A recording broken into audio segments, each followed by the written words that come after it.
జ్ఞానము అనేటువంటి పదానికి ఉపయోగించినటువంటి మాట, గ్రీక్ వర్డ్ గురించి మనం ఆలోచన చేసినట్లయితే సోఫియా అనేటువంటి పదాన్ని ఇక్కడ ఉపయోగించి ఉంటున్నారు. సోఫియా అనేటువంటి పదాన్ని ఉపయోగించి ఉంటున్నారు.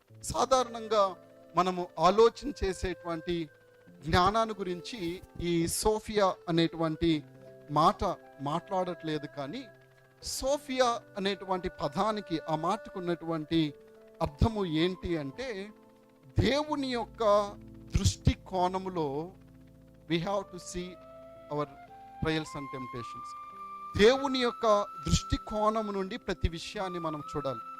Ability to see things from God's perspective.